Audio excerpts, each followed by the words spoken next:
Olá pessoal, tudo bem? Aqui é o professor Rogério do canal Conta que eu te conto e está começando mais um Franca 40 Graus. Aqui no canal Conta que eu te conto, o espaço onde a gente conversa sobre temas que impactam a nossa cidade, o nosso país e o nosso dia a dia. Hoje o nosso papo é sobre sociedade, política, convivência e os desafios do Brasil contemporâneo. E para essa conversa especial, recebemos um convidado que dedica sua vida à educação, à reflexão crítica sobre a sociedade. Hoje recebemos o professor Geliane Gonzaga, educador com uma trajetória sólida na área de ciências humanas. Ele é licenciado em Estudos Sociais pela FFCL de Ituverava, com habilitação em Geografia, também licenciado em Ciências Sociais pela Unicid, né, Geliane? Universidade da cidade de São Paulo, e com habilitação em Sociologia, Ciência Política, além de ser licenciado em Pedagogia em Maringá. Geliane também foi coordenador geral e membro do Instituto Prátse de Educação e Cultura, contribuindo com debate e projetos, voltados à educação e à formação cidadã. Atualmente, o Geliane ele atua como professor de Sociologia no ensino médio e também professor orientador de convivência ligado ao Conviva, um programa importante voltado à mediação de conflitos e à melhoria no ambiente escolar. Professor Geliane, seja muito bem-vindos ao Franca 40 Graus, é um prazer te receber, né? E para começar a nossa conversa, pessoal, já a nível bastante alto, começar esse nosso bate-papo, muitas pessoas, Geliane, ouvem falar sobre sociologia, não é? Mas não sabemos exatamente qual é a sua importância. Afinal, por que estudar sociologia hoje é tão importante para entender a nossa sociedade? Bom dia, Ricardo. Rogério. Obrigado pelo convite. Eu acho que a sociologia é fundamental para a gente entender os desafios que a gente enfrenta como sociedade, né? A sociedade é algo muito complexo, não é algo simples. E por mais que possa parecer simples, a convivência humana, as relações de interesses humanas, elas estão cada vez mais ficando mais sofisticadas, cada vez mais no momento em que a gente precisa mediar esses conflitos, né? A sociologia ela surge como uma necessidade dessa nova sociedade de entender justamente esses problemas, entender as causas históricas, sociais dos problemas que a gente enfrenta hoje, e para isso ela propõe uma reflexão crítica, né? Quando a gente fala em reflexão crítica, infelizmente muitas vezes as pessoas distorcem isso de um ponto de vista político, mas agora eu gostaria até de dar um exemplo, como nós estamos vivendo uma época de chuva e há 20, 30 dias atrás, lá em Juiz de Fora, estava um caos. A gente via nas imagens que a televisão mostrava das áreas afetadas que eram áreas de pessoas humildes, né? A gente raramente vê algum acidente natural, entre aspas, que é provocado pelo homem, né? Em áreas mais nobres, né? Será que ser pobre, morar em condições assim, é uma desgraça divina, vamos dizer assim? Sim. Ou isso é a forma como a sociedade se organiza, né? É óbvio que é como a sociedade se organiza, né? Então a gente precisa entender essas mudanças, entender que essas pessoas sofrem essas dificuldades por não ter condições econômicas de morar em áreas seguras, né? E isso não pode ser jogado simplesmente como uma tragédia natural. Ela é uma tragédia social, ela é uma tragédia provocada pela sociedade, né, que colocou a sociedade nesse dilema. Então, assim, esse é só um dos aspectos dos vários problemas que nós temos em sociedade. A sociologia busca estudar justamente esses aspectos, apontar soluções através de uma reflexão que houve vários segmentos da sociedade, vários segmentos das pessoas envolvidas, né? Então, a sociologia é fundamental para a gente entender, mediar e buscar alternativas viáveis para um mundo, uma sociedade melhor, numa condição de justiça social e humana, né? que essas pessoas que estão em vulnerabilidade social ou moram em países, né, mais pobres, né, eles têm muito mais a perder, né, com essas mudanças climáticas. Né? Ah, sim. Se você levar, por exemplo, para as questões das mudanças climáticas, por exemplo, né, ela impacta principalmente os países mais pobres, por uma questão simples. Eles têm menos condição de preparo. Né? Você falando disso, eu não consigo esquecer daquele presidente de Naral, se eu não me engano, né, que fez uma, se eu não me engano é Naral, que fez uma, na sua participação na Assembleia Geral da ONU, ele fez ao vivo, né, vestido de terno com a água até na cintura no mar, né, porque lá vai, dentro de poucos tempos, o país que tem em torno de 1,80 m, 1 metro de altitude, o seu ponto máximo vai ser tragado pelo oceano, né? Inclusive a Nova Zelândia até ofereceu asilo para essa população, né? A mesma coisa acontece, por exemplo, na África, que são países que dependem de uma agricultura ainda muito rudimentar, muito ligado às questões das estações do tempo, e essa galera também não tem nem dúvida que vai sofrer os impactos de uma maneira muito mais poderosa, muito mais presente na sua vida, né? Então essa é uma situação que merece uma reflexão, né? A gente pode ver aqui e trazer um pouco para o Brasil, né? A gente teve recentemente, né, no sul do país, né, enchentes nunca antes vistas, não é? E isso impactou aí a vida de muita gente, né, no Rio Grande do Sul. E vai continuar impactando, né? Porque as previsões, infelizmente, não são favoráveis nesse aspecto, né? Sim. A gente sabe que essas tempestades severas, igual aconteceu no Rio Grande do Sul, vai ser uma tendência cada vez maior naquela região. E a gente fala em Rio Grande do Sul, mas a gente está pegando em um pedaço do Paraguai, um pedaço do Uruguai, um pedaço da Argentina. Não é só o Rio Grande do Sul. Eu não consigo olhar as sociedades humanas como algo individual. O problema do Rio Grande do Sul e o vizinho que se dane. Eu acho que a gente tem que ter essa visão mais da solidariedade, menos do individualismo, e que essas condições vão impactar várias regiões inteiras, porque o problema ambiental ele tem uma questão muito interessante, ele não tem fronteira, né? Se você olhar, por exemplo, aqui, nós aqui estamos em cima da bacia do Paraná, toda a água que escorre aqui, ela corre o Rio Paraná, mas cedo ou mais tarde a água que a sua vizinha está lavando a rua aqui, está escorrendo, ela vai cair no córregozinho aqui, Rio Sapucaí, Rio Grande, vai cair no Paraná. E ela vai entrar na Argentina e no Paraguai. Então, a poluição que a indústria francana, eu estou supondo, estou dando um exemplo, causa, por exemplo, no processo de curtição do couro, ele é um problema também da Argentina, também do Uruguai, também do Paraguai. Não é só um problema brasileiro. Então, a mudança climática, ela não respeita a fronteira. Então ela tem que ter uma governança global, essa governança global buscando alternativas e soluções que sejam viáveis para todos, para todo o planeta, porque afinal de contas, como eu falei, não tem fronteira. Mas o grande problema é que isso tem custo, né? E esses custos devem ser pagos. Por que eu faço essa afirmação, devem ser pagos?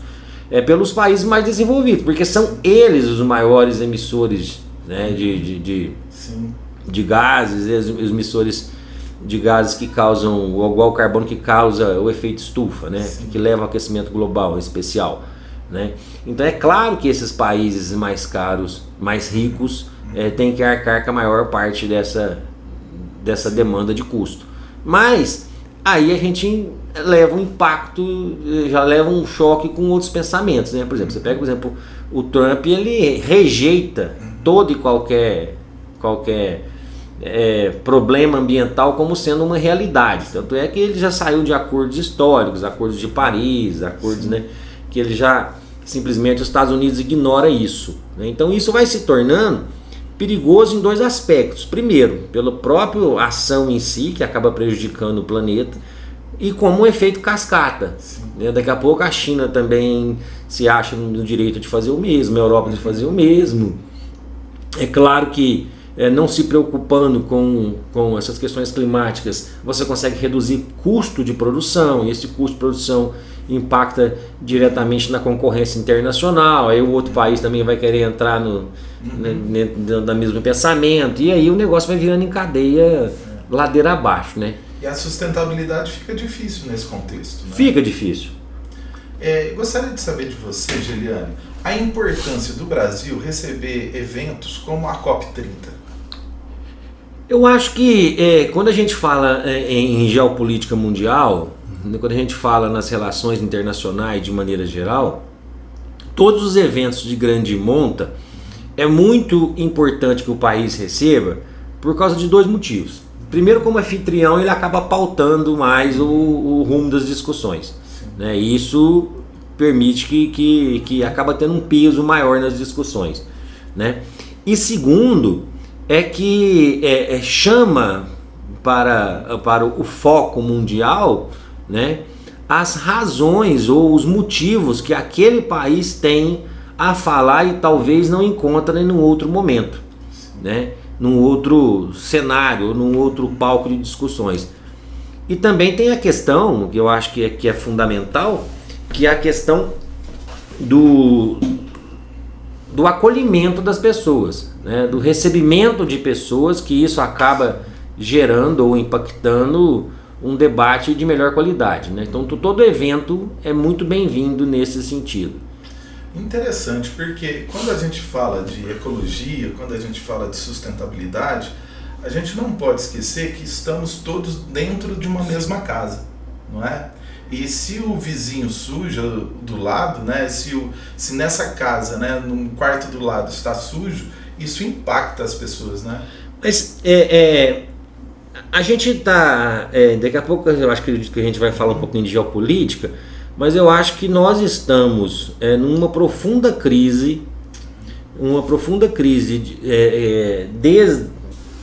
talvez desde a Segunda Guerra Mundial, nunca teve uma crise tão grande, no sentido dos organismos internacionais perderem força. Se você olhar, por exemplo, pós a Segunda Guerra Mundial, o homem ele aumentou muito a sua capacidade de matar, vamos dizer assim. Se você pegasse a Primeira Guerra Mundial, estudos aí falam de 13 a 18 milhões de mortes. A Segunda Guerra Mundial, em torno de 48, 58 milhões, e tem gente que chega e fala de 80, alguns estudos.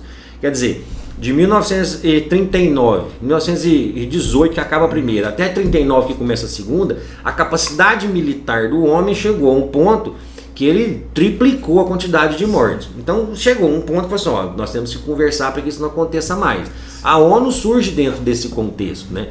Em criar uma carta, em criar regras internacionais, em criar um direito internacional para que isso tenha uma capacidade de segurar a ânsia imperialista, etc, etc, e criar uma governança global, né? Só que a gente vê nos últimos tempos que a ONU vem cada vez mais ficando incompetente, vamos usar um termo meio pesado, nesses desafios dessa governança global.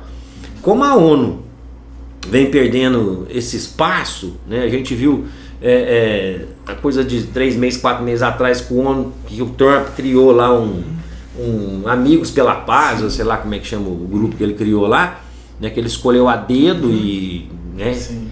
Ele mandava eternamente. Que os meus amigos vão resolver, né? Essa governança global acabou um tanto quanto prejudicada. Sim. Então, dentro dessa lógica, os desafios às questões climáticas e ambientais se tornam muito mais sérias. Né? A gente pode ver, por exemplo, que os Estados Unidos nem participou da COP30 agora em Belém. Né? É verdade. Muitos países também não participaram. Não participaram. Deveriam participar. Exatamente. Né? Por quê? Porque há uma negação. Infelizmente a gente vê um momento em que o mundo nega os fatos e nega a realidade e as suas causas. E isso é algo que gera preocupações, ou deveria gerar, né, de toda a humanidade. E na COP30 foi muito falado do Acordo de Paris, né, para evitar o aumento da temperatura, né, a 1,5 do nível pré-industrial até 2030. Né? Você acha que será possível? Olha, Eu acho que nós, como sociedade mundial, nós vamos sempre correr atrás do prejuízo. Sim. Né? O minimizar impacto é um negócio assim muito, muito mais custoso do ponto de vista econômico, porque ele gera investimento e não gera retorno, do que correr atrás do prejuízo depois. Eu acho que nós não vamos aprender. Eu acho que nós vamos correr atrás do prejuízo. Interessante. E na sua experiência de sala de aula, como o jovem enxerga a política hoje? E se por acaso eles estão mais interessados ou mais afastados do debate político? Eu acho que o debate político está um tanto quanto afastado da realidade brasileira. Né? Eu acho que esse debate político, e isso não vale só para jovem, vale para a população de modo em geral, a gente vive uma sociedade que é muito instantâneo. Né? Muito líquida, né? Muito líquida. A gente lê aí nas redes sociais, o que a gente acompanha, o que a gente ouve os comentários das pessoas, é que poucas das pessoas abrem um link que tem na rede social.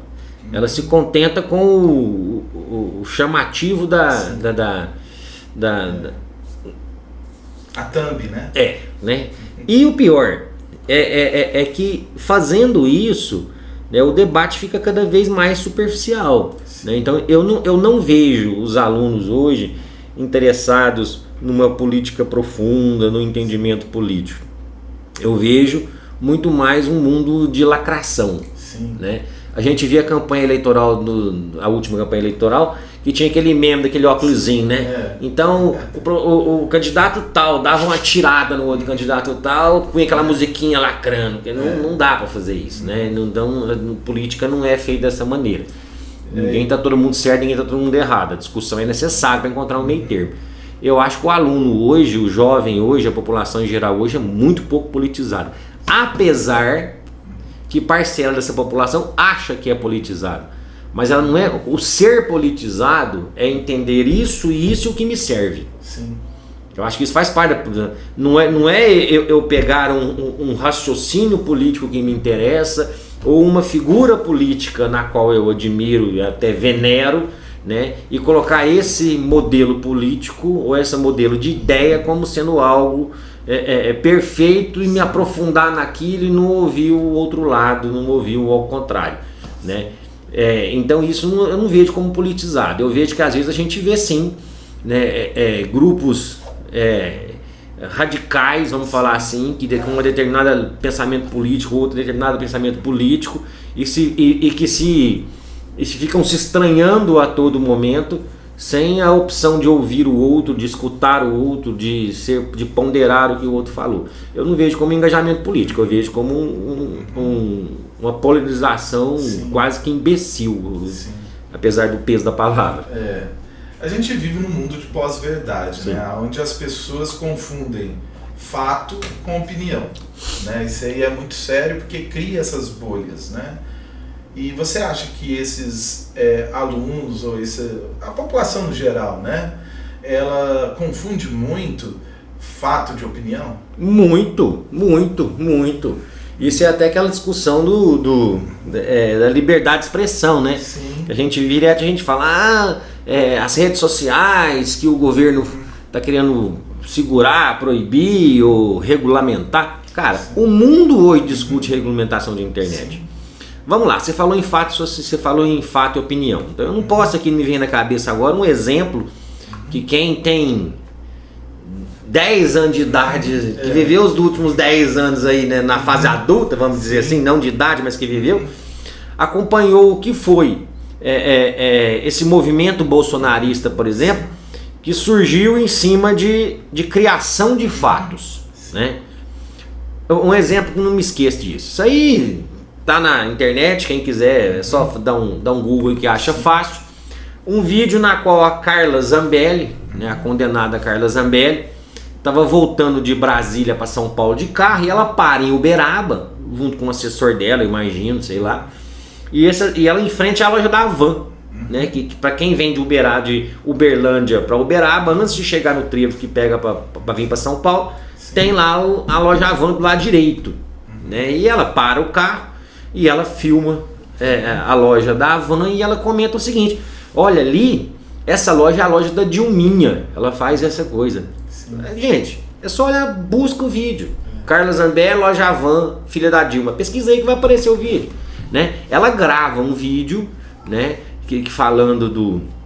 falando que a Havan era da filha da Dilma, né? E isso viralizou a um ponto que fez o velho da Havan surgir. Eu já vi uma entrevista com ele que ele falou assim: por que o senhor tem a loja há tantos anos e o senhor nunca apareceu?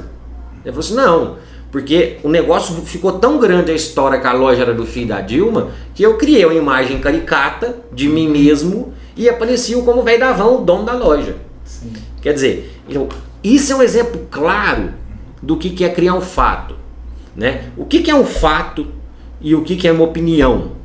Eu posso, por exemplo, discordar do prefeito de Franca. Sim. E posso fazer críticas ao prefeito de Franca, ou ao governador, ou seja quem for. Eu posso fazer, a saúde aqui, a verba está sendo mal utilizada, podia ter feito isso, está acontecendo isso, não tem vaga na Santa Casa, que não sei o que a rodovia está ruim, os pedágios estão aumentando. Eu tenho liberdade absoluta para criticar a sociedade. O que eu não posso é falar que o cara é um assassino. O governador é um pedófilo. Isso eu não posso fazer. Sim. Porque eu estou criando um fato. Né? Então, a opinião ela é livre, garantida por lei. E eu vou ser sincero, eu não vejo no Brasil restrição nenhuma do ponto de vista que as pessoas têm de liberdade de expressão. O que eu vejo no Brasil é sim segmentos políticos que criam fatos ao seu bel prazer, né? Se a loja, por exemplo, lá voltando ao exemplo da Carla Zambelli, se a loja fosse da filha da Dilma, ela podia questionar onde ela arrumou dinheiro, o que ela fez, não sei o que, tá tudo certo, mas daí inventar, criar um fato novo, isso bagunça a sociedade. E a gente não pode esquecer de um conceito simples de sociedade que é fundamental para a gente entender a própria sociedade. É que a sociedade é que define o homem, não é o contrário. Sim. Não é nós que definimos a sociedade, é a sociedade que nos define. Eu gosto sempre de dar um exemplo bobo, mas muito explicativo. Nós falamos português porque nós crescemos onde fala português. Não tem nada de biológico em mim que faz eu falar inglês ou falar português, né? Então nós somos um ser social, a sociedade é que nos define. E se as informações que nós recebemos são falsas, são atravessadas, são mal intencionadas, aquela vai ser a nossa verdade. A gente vai formar segundo essa opinião. Então esse é o grande problema. Esse é o grande problema das fake news, dessa questão de se criar fatos, de pós-verdade, do mundo que eu acho que do recorte da realidade ao meu bel prazer, ao invés de analisar a situação inteira, né? E isso vai criando uma sociedade que vai pensando, ela na sua consciência coletiva, vamos dizer isso, ela vai pensando de uma maneira torta, fragmentada, mentirosa, né? E esse é o grande perigo. Sim. Eu acho que esse é um grande perigo. Verdade. Vivemos, né, já que você falou em redes sociais, né, vivemos num momento de muitas opiniões muito fortes nas redes sociais. Nós temos um leão na rede social e um gatinho na vida real, né? Na sua opinião, as redes sociais ajudam ou dificultam o debate democrático? Quando a gente vai analisar o surgimento de uma tecnologia nova, sim, isso não dá para ser feito num curto prazo de tempo. Né? Você é professor de história, sim, você sabe disso, que até hoje ainda se estuda o processo industrial, as novas formas de organização, do surgimento do capitalismo, a revolução industrial que reuniu os trabalhadores num lugar só, os impactos disso. Até hoje a gente discute isso. Nós estamos falando de 300 anos. Né? Então, se você imaginar que a internet tem 20, né? E o boom das redes sociais tem 10, capaz que nem isso.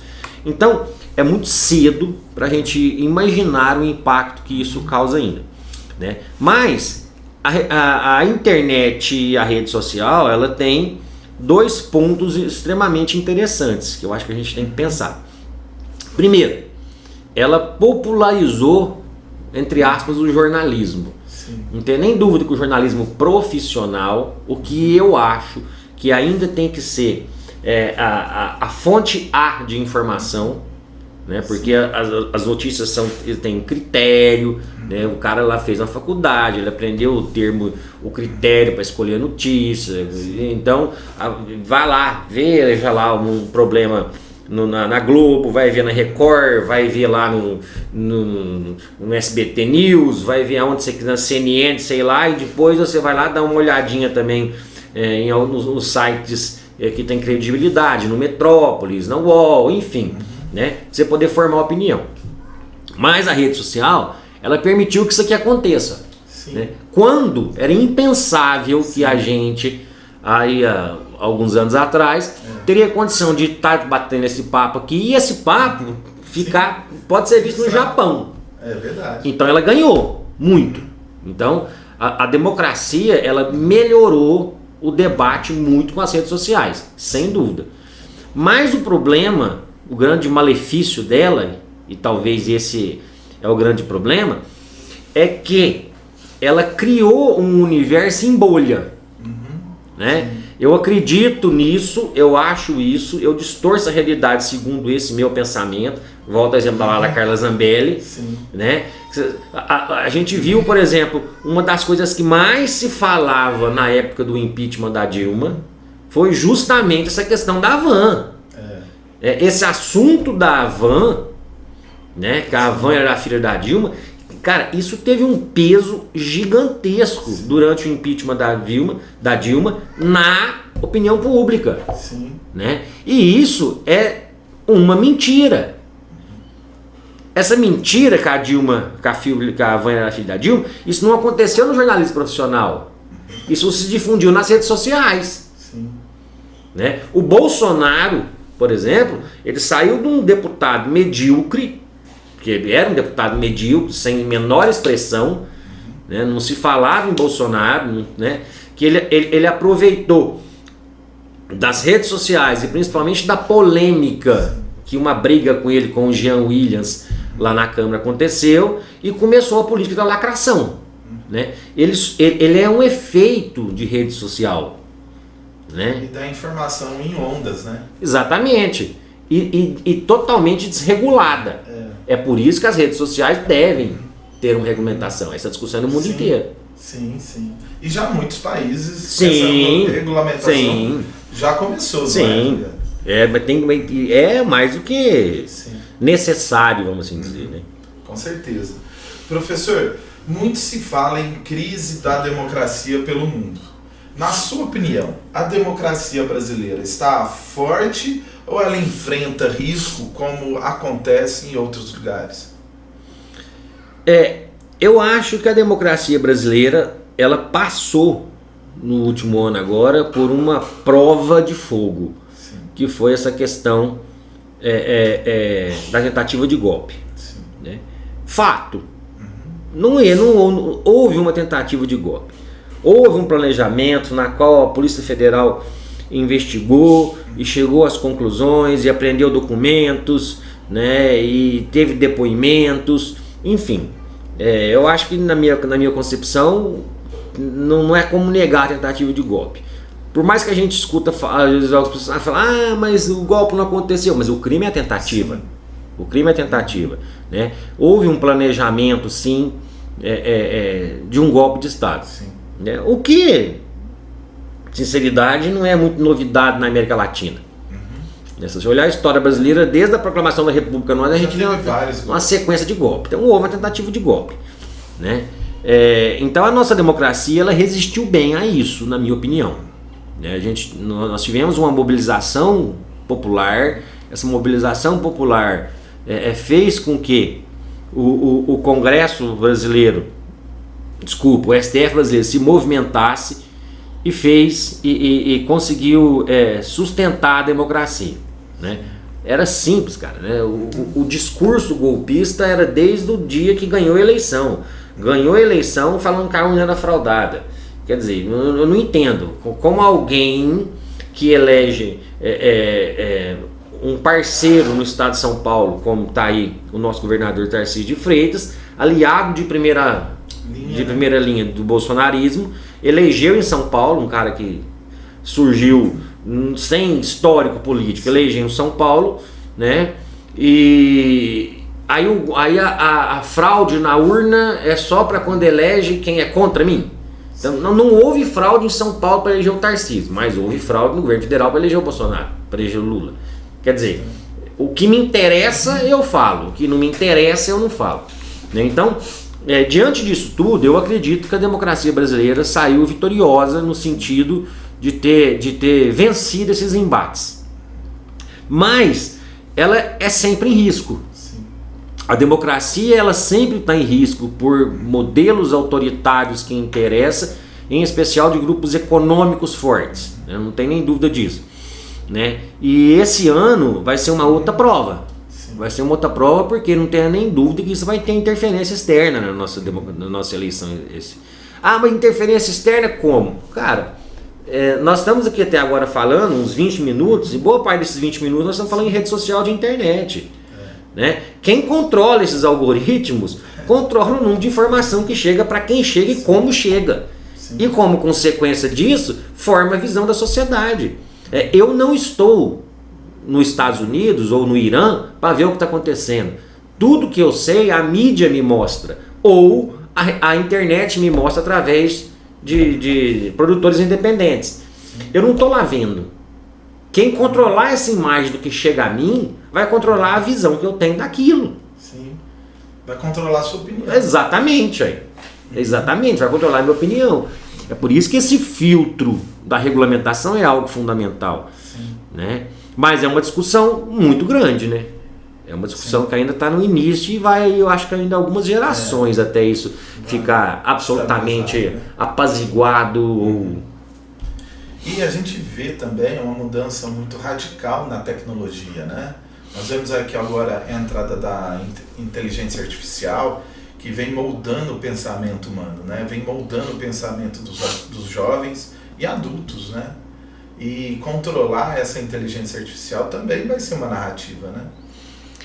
Se você olhar, por exemplo, lá na Revolução Industrial, na Revolução Industrial, quem tinha poder, quem tinha indústria. Sim. Hoje quem tem poder é quem controla a informação. Sim. Você não tem nem dúvida que hoje o ativo informação é o ativo mais valioso no mundo. Né? E a lógica do que é a rede social, do que é a internet do ponto de vista econômico, ela ainda está sendo criada. Como assim? Aqui tem um celular. Sim. Aqui está meu celular. Né? O capitalismo faz o seguinte: ele primeiro cria o produto para depois criar a necessidade. Como assim? Eu tenho necessidade de calçar os meus pés, porque senão eu ando na pedra que dói meu pé, passo frio, etc. Então eu tenho uma necessidade de calçar. Aí a indústria calçadista fabrica o calçado para me calçar. O capitalismo vem e ele inverte isso. Ele faz o quê? E se a gente criar um aparelho que o cara fala na rua e apresenta, puta que legal, isso aqui é maravilhoso. Aí ele cria a necessidade. Então o capitalismo cria a necessidade do consumo. Primeiro cria o produto, depois cria os consumidores. Não é uma necessidade. E sim, vamos criar um produto para criar os consumidores no segundo momento. O comércio de internet, principalmente as redes sociais, ele modifica isso à medida que ele pega o indivíduo e faz do indivíduo o produto. Sim. Você usa o Facebook, o Instagram, o TikTok e ninguém te cobra. E são empresas valiosíssimas. Alguém duvida que quanto vale a Meta, que é dona do Facebook? O que eles vendem? Eles vendem você. Eles vendem você. Você é o que está sendo vendido para anunciantes de nicho. Né? Então, o que ele faz é ele pegar a sua quantidade de likes em determinados assuntos e falar para quem interessa. Falar, esse cara aqui, ó, ele curte muito essa ideia. Sim. Esse cara aqui curte muito essa filosofia. Esse cara curte muito esse tipo de produto. Né? Então ele cria, quem está à venda é as pessoas. Então isso é um processo que ainda está muito novo. A gente sabe como esse processo surgiu e sabe como esse processo se dá. A consequência disso, eu acho que a gente vai ter que esperar mais uma década para frente. Com certeza, nessa próxima geração. Né? Isso. E na internet a gente sabe que não existe almoço grátis, né? Não. Se você está consumindo algo grátis é porque você é mercadoria. Você é mercadoria, exatamente. Você é mercadoria. Verdade. É uma nova fase, a gente nunca teve isso. Sim, é uma novidade nessa sim. Né? E recentemente vimos 2 casos que chamou muita atenção na sociedade e também nas redes sociais. Foram apresentados um projeto de criar um Dia da Bíblia no Brasil, pessoal. E também um podcast de um outro deputado que sugeriu dividir o Brasil. O que você acha sobre isso, Geliane? Eu acho que nessa esteira das redes sociais e nesse movimento que eu vejo aqui, que eu chamo de bolsonarismo, né? Os Estados Unidos, os maga, né? Os maga, make America, sei lá o quê, eles têm uma coisa em comum, que são o apoderamento de discursos extremamente radicais. Sim. Né? E absolutamente sem noção. Eu acho que o papel de alguns alguns formadores de opinião evangélica são fundamentais nisso, e o papel da resposta pronta. O que é resposta pronta? Nós temos um problema de criminalidade. Mata o cara. Bandido bom e bandido morto. Legal, resolveu o problema. São coisas complexas. Sim. Que em tese alguns vêm com uma ideia extremamente fácil, vamos dizer assim, e que ela não dá conta de resolver o problema. Mas ela impacta. É muito legal para quem ouve. Parece que é muito fácil. Pô, que legal, cara. Vamos aumentar a pena, vamos matar o bandido. Pronto, descobriu a roda. Né? Então, e nessa esteira, a gente viu que nas últimas eleições elegeu muitas pessoas assim que não tem, cara, não tem nem palavra para te falar, mas não tem a menor condição, né? Um desses caras, na minha concepção, eu falo o nome sob nome, o deputado Paulo Zibilinski, né? Aquele deputado barbudão que era um delegado aqui em São Paulo, que se apresenta como o patrono da moralidade, né? E num podcast ele realmente propôs isso, né? Ele chegou, falou, ó, eu acho que o Brasil, né? Se você olhar, por exemplo, o sul brasileiro, ele voltou no Bolsonaro. Eu acho engraçado que eles falam assim, Bolsonaro. Eu acho tão ridículo esse termo. Sim.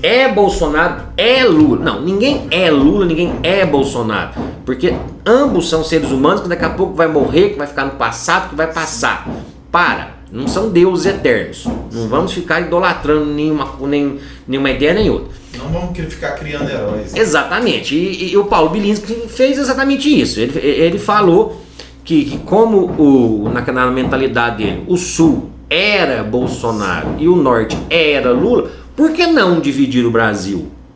Absurdo, né? Quer dizer, aí, cara, se olha o nível de um parlamentar que tem quase 1 milhão de votos.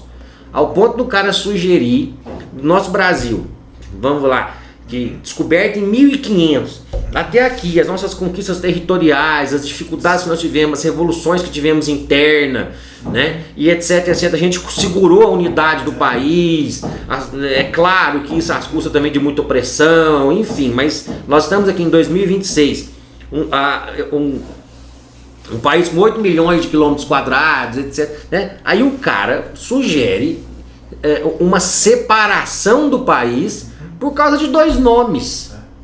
Por causa de 2 pessoas. Por causa do Bolsonaro e do Lula. Você vê, olha o nível que nós conseguimos chegar na política brasileira, ao ponto dos caras ao ponto de haver sugestões de algo definitivo por toda a humanidade, por toda a história da América Latina, né? Por causa de 2 nomes, de 2 pessoas. Essas pessoas, cara, que tem esse tipo de pensamento brutal, vamos dizer assim, né? Tem aos montes dentro do Congresso. É por isso que a gente sempre fala, e não tem nem dúvida que esse atual com o legislativo nosso é o pior legislativo dos últimos anos. Ele não produz nada. Nada. Dali não sai nada. Nós temos um legislativo terrível, que não sai nada. Né? E o Senado ainda segura a onda um pouco. Né? O Senado ainda... Mas o Congresso brasileiro é terrível. Voltando à nossa querida Carla Zambelli, ela vai lançar a mãe candidata. E eu acho que a mãe da Carla Zambelli elege. Sim.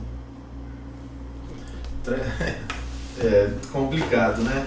Recentemente nós tivemos aí algumas manifestações na própria Paulista, né, que vimos um bandeirão israelense de Israel e outra bandeira dos Estados Unidos, né, assim, numa data muito importante para o Brasil, né, que era o 7 de setembro. Dentre os manifestantes, né, que estavam ali manifestando, o que você pensa sobre trazer bandeiras de outro país num momento assim tão importante para o Brasil, que é o Dia da Independência? Eu acho que a manifestação no Brasil é livre. Tanto é livre que as pessoas levaram aquilo. Sim. Nós estamos aqui comentando sobre isso, mas que eu saiba, não existe aí nenhum tipo de processo criminal ou coisa parecida contra os manifestantes que resolveram se manifestar dessa maneira. Né? Então, eu acho que isso já é uma prova cabal que o Brasil tem liberdade de expressão. Então, né? Então, o Brasil tem liberdade de expressão. Mas assim, o que eu vejo nessas questões em especial de Israel é uma distorção gigantesca de um movimento político que a gente encontra no Brasil hoje, né, que são alguns que produzem grande conteúdo e têm grande acesso no meio evangélico. Né?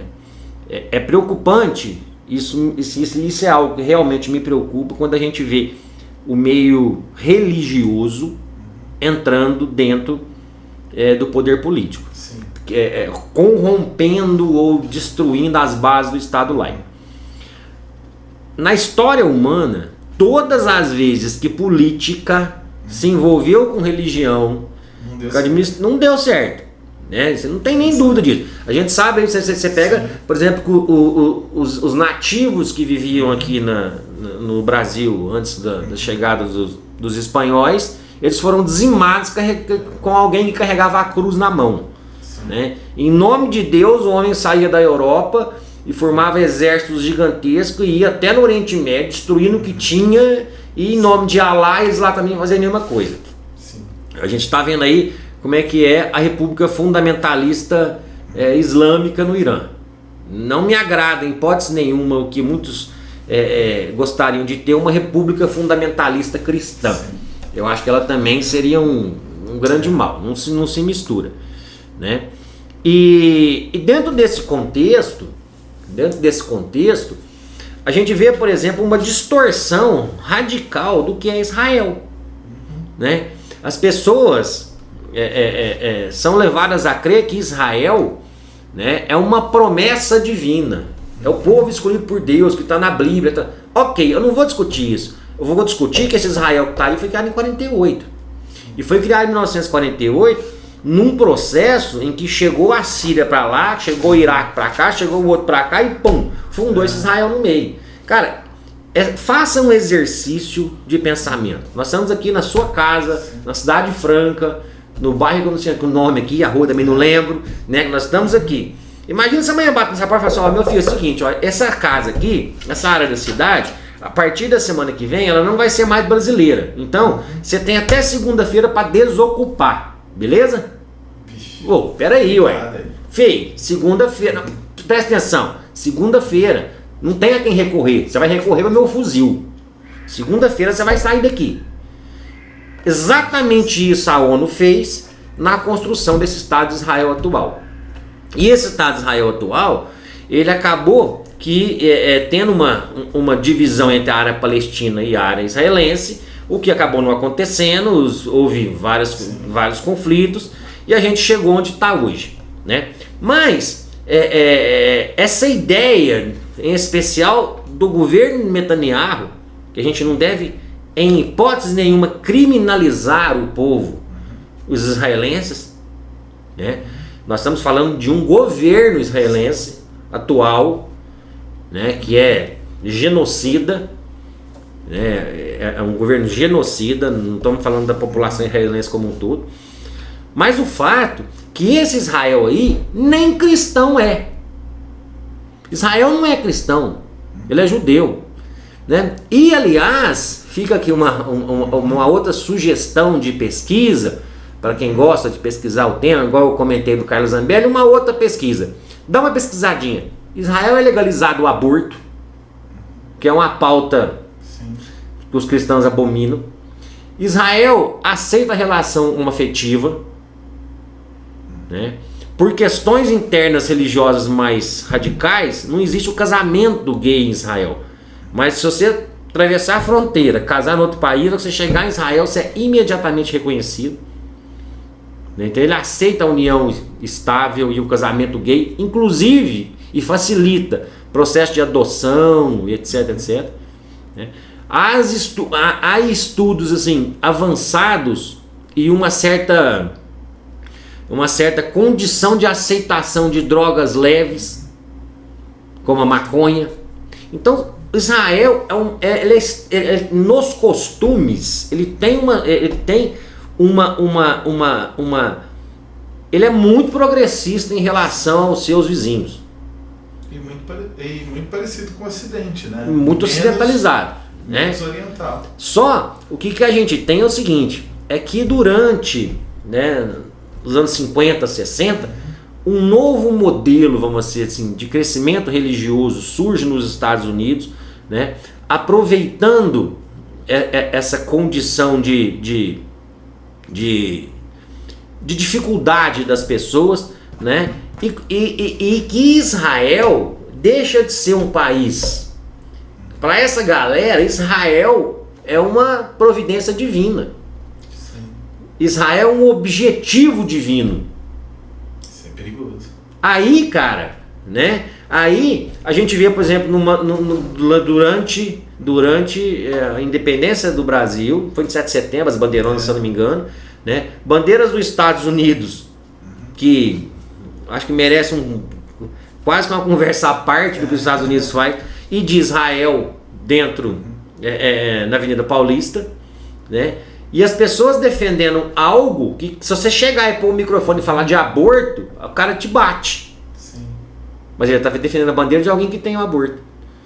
Sabe por quê? Porque não tem a menor consciência política, geopolítica do que é Israel, do que é, entendeu?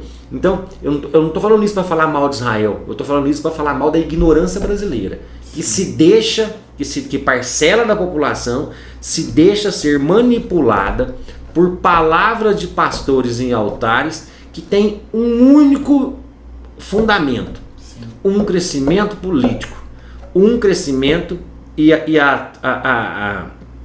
quase que, vou exagerar o termo, quase que a tomada do Estado, que seja por via eleitoral, mas quase que a tomada do Estado num modelo fundamentalista religioso. Isso é extremamente perigoso, isso me assusta. Talvez hoje isso seja uma das coisas que mais me assusta no Brasil, né? Mudando um pouco desse cenário, falando um pouco mais, né, desse cenário internacional, vivemos hoje conflitos e disputas econômicas, né, mudanças no equilíbrio global, talvez uma nova ordem econômica, né, e mundial. Como a geopolítica mundial influencia diretamente a vida dos brasileiros, né? E nesse cenário atual, você é mais favorável a um alinhamento, né, aos Estados Unidos, questão que no Brasil sempre foi historicamente alinhado, né, aos Estados Unidos, ou essa nova China? Vamos lá. Primeira coisa, você fala como que a geopolítica influencia na vida do brasileiro. Sim. Nós estamos vendo, por exemplo, crescendo, já está dando canseira no cara que troca no posto de gasolina o preço do combustível. Sim, sim. Né? que esse preço do combustível que está subindo está diretamente ligado aos preços internacionais do petróleo. No mundo globalizado tudo é muito integrado, né? Não tem nada separado no mundo globalizado, né? Não tem nada separado. O cara que trabalha na loja, na fábrica de sapato em Franca aqui, ele está dependendo do cara que está lá na Europa tirando pedidos. Se o cara não vende, se a Europa tiver em crise, ele não vender lá, o cara está desempregado aqui. Então o mundo globalizado é muito integrado. E a gente está vendo, por exemplo, esse aumento do preço do petróleo por causa dessa nova guerra que infelizmente acontece lá no Oriente Médio. Então as decisões e os acontecimentos geopolíticos, eles impactam diretamente aqui. Se você tem, por exemplo, nós estávamos vendo, por exemplo, a questão do bloqueio, das sanções à Rússia, né? Nós dependemos do fertilizante russo muito, sim, em grande escala do nosso agronegócio. Quer dizer, a base do nosso agronegócio depende muito de fertilizante russo. Quer dizer, um embargo ou uma pressão, você não compra na Rússia, senão eu vou te fazer isso, né? Ele impacta a nossa economia. Então, a geopolítica está diretamente relacionada a essa condição da gente ter uma economia estável, né? Aí você fala se eu sou mais a favor do alinhamento da China ou alinhamento dos Estados Unidos. Primeiro, vamos entender geopolítica. Geopolítica é o mundo da hipocrisia. Né? Geopolítica é as relações como os países mantêm relações com os seus pares e como esse jogo se dá respeitando a independência, a soberania dos povos, que na minha concepção tem que ser pautada e assentada em cima da autoidentificação dos povos. Né? Então, se você pegar, por exemplo, esse alinhamento, se eu sou a favor do alinhamento da Rússia, ou do alinhamento dos Estados Unidos, ou do alinhamento da China e Estados Unidos, que são os polos hoje, vamos dizer assim, cara, eu não sou a favor de alinhamento nenhum. Eu sou a favor de aproveitar os benefícios que a gente pode ter da China e sou a favor de aproveitar os benefícios que a gente tem dos Estados Unidos. Você se alinha quando você tem sentimento. O alinhamento é algo afetivo. É claro que se, por exemplo, a gente vê uma coisa acontecer num país próximo, para ficar mais fácil, uma tragédia em Ribeirão, nós francanos ficamos sensibilizados. Sim. Por quê? Porque a gente tem um alinhamento efetivo.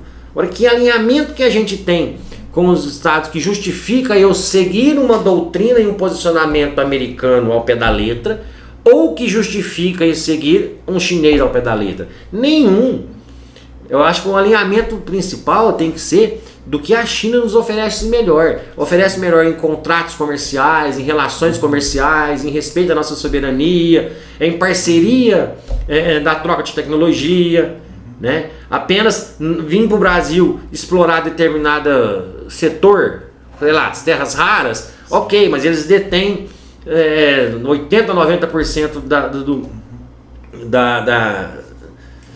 do refino, né? Está na mão do chinês. Interessa que eles venham, ok, mas nos ensina tecnologia, né? Ou isso pode acontecer com os Estados Unidos, não importa de onde venha investimento, de onde venha tecnologia, desde que nos respeite como um país independente, desde que nos respeite como um país soberano, né?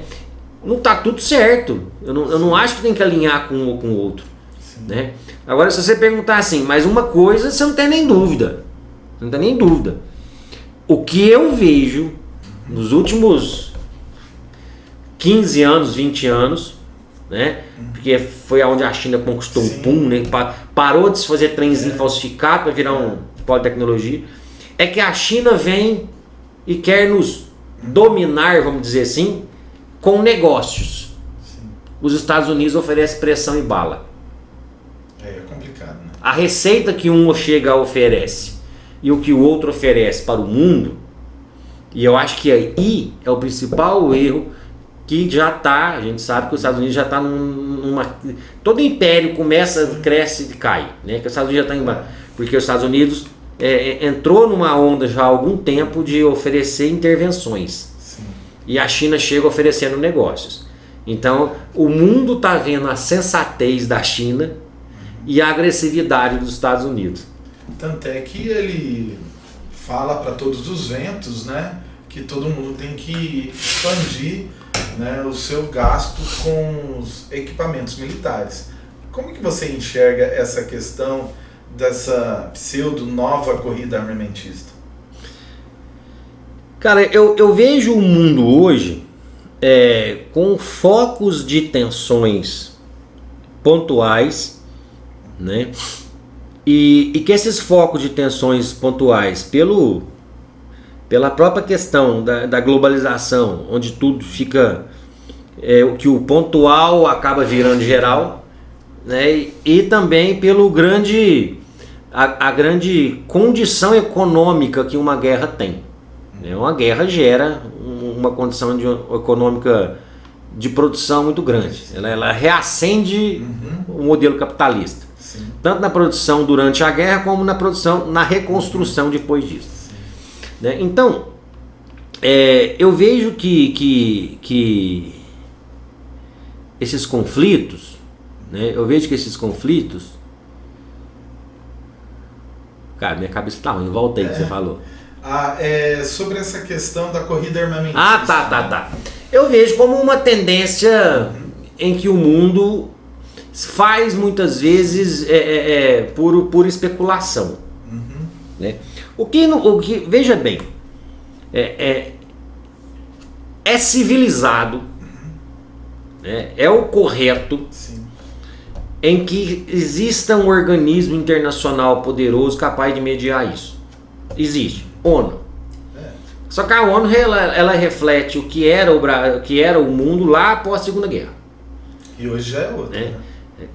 União Soviética e os seus parceiros, com o Pacto de Varsóvia, e aqui a OTAN e os seus parceiros. Então, aquele é o mundo.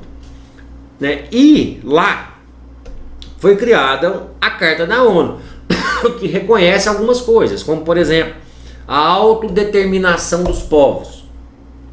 Né?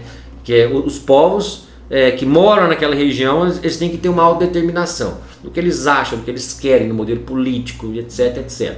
Né?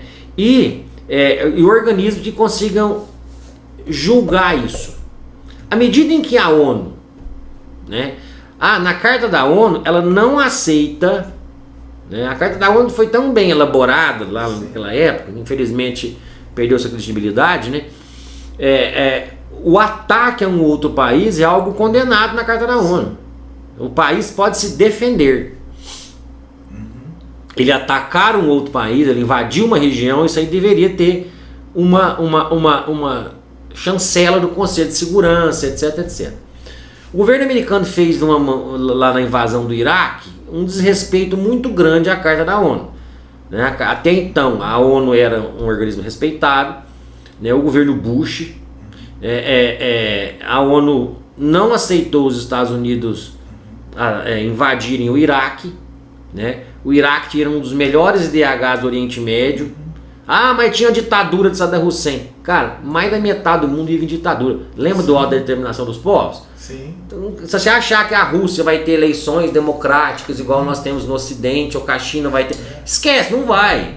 São civilizações de 5 mil anos que são respaldadas em outra maneira de pensar. Lembra da sociedade que define o homem? Eles são definidos assim. Não tem essa. Então você não adianta você sonhar que você vai encontrar de democracia liberal ocidental dentro de um país do Oriente Médio, que não vai. Né? Aliás, né, é tão seletivo o negócio, né, porque você pega, por exemplo, os Estados Unidos reclamava da Venezuela com a sua ditadura. O Irã é um país ditador. Então, vamos combater a ditadura. A Arábia Saudita é ditadura e é parceiro americano. O Catar é uma ditadura, é parceiro americano. Quer dizer, quando me interessa a ditadura, tá tudo certo. Não tem problema de ser ditadura não. Quando não tem, vamos defender a democracia, né? Então, com essa fragmentação da ONU, vamos assim dizer, não fragmentou, mas perdeu muito, né? Os países começaram a se rearmar mesmo, não tem nem dúvida, né? Agora, em especial, a questão da Europa com a Rússia. Sim. A Europa e Rússia, desde sempre, nunca interessou para a Europa a Rússia daquele tamanho. A Rússia com aquele tanto de reserva natural. A Europa, a Península Ibérica, Portugal e Espanha é menor do que o estado de São Paulo. Só pra gente ter uma noção do que é a Europa. Né? É tudo pequenininho. Né? O maior país da Europa fora a Rússia é a Ucrânia, que dá mais ou menos um território de 80% de Minas Gerais. Só pra gente ter noção do que é o território europeu. Aquela Rússia daquele tamanho, ligado continentalmente, por terra, vamos dizer assim, sem um oceano para separar, aquilo não, é um perigo, né? Sempre incomodou todo mundo, desde Napoleão Bonaparte. Né? Desde Napoleão Bonaparte. Então a gente vê sim um suposto perigo global, e esse perigo global, os países estão se armando muito. Né? Isso é um fato. Né? A carta da OTAN, ela falava que os países tinham que comprometer 2% do PIB em armamento. Né? A Polônia hoje está com 6%. Que é mais próximo ali da Rússia, né? A Polônia está com 6%. A Polônia está armando. Na Alemanha foi aprovado recentemente no Congresso que ia para 4%. Né? Então o gasto de armamento nunca teve tão forte num período pós-Segunda Guerra como está acontecendo agora. O Japão, né? Sayaro Takanashi, né? Takanishi, sei lá como é que é o nome da japonesa lá. Acabou com aquela doutrina de defesa. Pacifista, né? Tá mudando, né? Tá mudando. E vai mudar toda a ordem do mundo, né? De lá, do Oriente, do Extremo Oriente, não tem nem dúvida. A gente vê conflitos, né, no mundo inteiro, né? No Irã, na Ucrânia, na Venezuela. O mundo anda muito tenso, né, Geliane? E como você vê essa evolução desses conflitos e o que os Estados Unidos reeditam, né, de alguma forma, o que nós vimos no passado, na Idade Média, na Idade Moderna, na Revolução Industrial e Francesa, do imperialismo tradicional capitalista, visto, né, nesses tempos passados, a gente vê, parece que nós estamos vendo uma reedição, né, uma reconstrução daquilo que existiu do neocolonialismo, no colonialismo. O que você acha sobre isso? Eu acho que a história é cíclica. Sim. Né? A gente vê que a história vai e vem. Né? A história vai e vem, ela é cíclica. E eu vejo sim que os Estados Unidos, guardadas as devidas proporções, por que eu falo os Estados Unidos? Né? Porque se você olhar hoje, os Estados Unidos têm problemas militares na Venezuela, tem problemas militares no Irã, tem problemas militares na África, enfim, os caras estão envolvidos num punhado de conflitos. Né? E é óbvio, né? Eu volto a falar aqui, né, que eu falei que a geopolítica é o mundo da hipocrisia, cara. Aí esse negócio, que o povo não tem liberdade, né? É o que a gente está escutando aqui no Brasil, e tem muitos brasileiros que está comprando.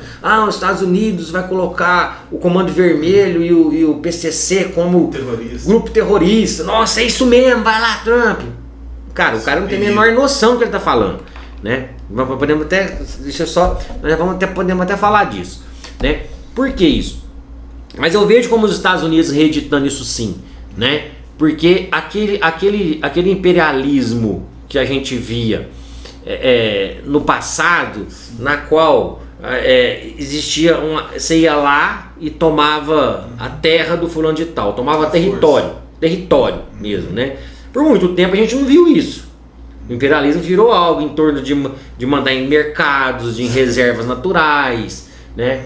Eu acho que um grande exemplo disso é o Ibrahim Traoré em Burkina Faso, né? Que ele tomou o governo em Burkina Faso e nacionalizou as reservas, expulsou os franceses. Burkina Faso não tinha moeda própria. A França não deixava o Burkina Faso ter moeda própria. Eles tinham um franco suíço, né, que era uma segunda linha do antigo franco, e depois eles não abraçou o euro, né? Então Burkina Faso, quer dizer, então a gente, esse tipo de colonialismo econômico existiu muito. Os Estados Unidos está voltando de certa maneira com uma proposta de colonialismo territorial, pelo que eu vejo.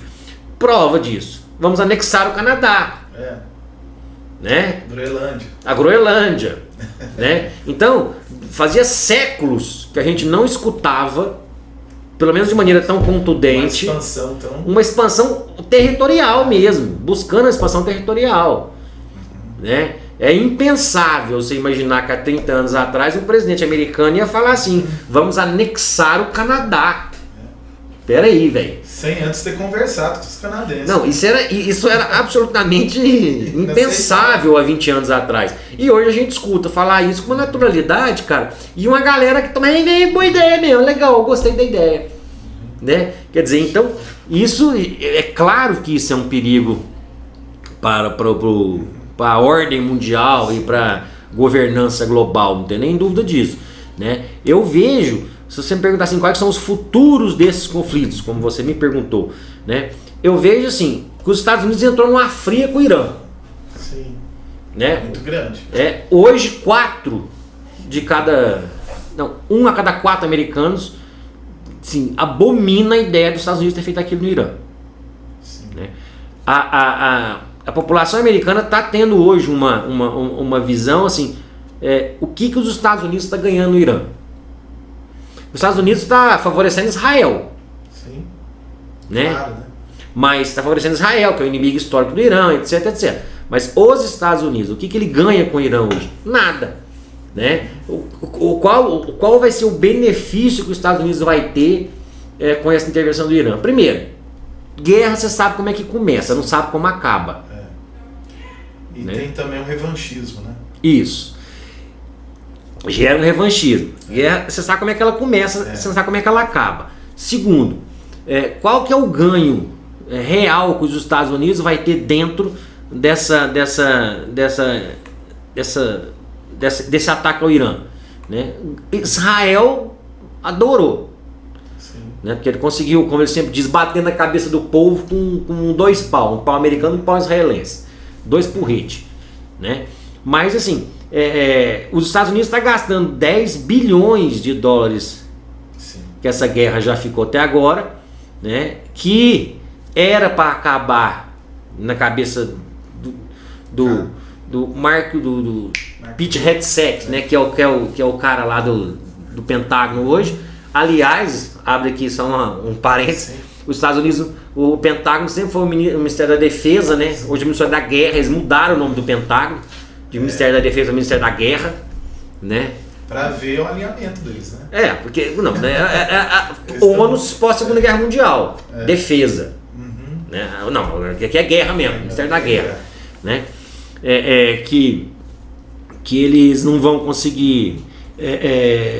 O que eles vão conseguir com essa guerra do Irã? Para mim, vou ser sincero, eu ainda não consigo enxergar. Eu sei que aonde os Estados Unidos conseguem desestabilizar militarmente, a situação piora. Tá aí a Síria para dar exemplo, tá o Iraque para dar exemplo, né?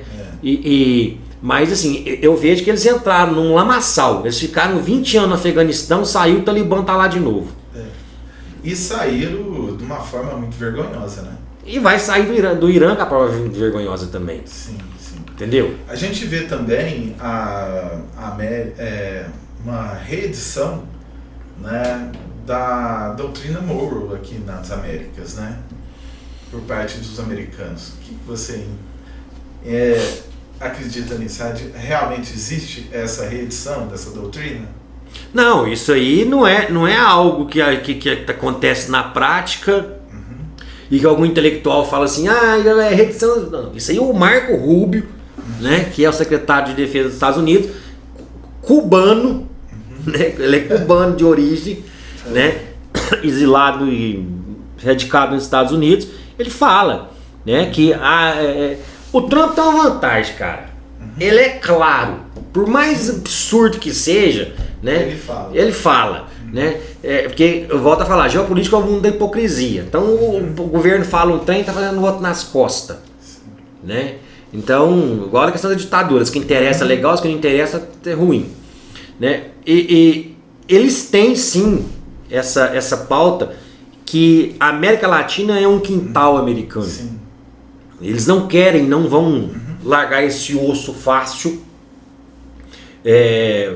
para a economia russa e pelo hard power militar da Rússia, né? E a economia chinesa, esse raio de pau de Rússia. Eles não vão largar isso de graça, né? E já estão movendo os seus tentáculos, né?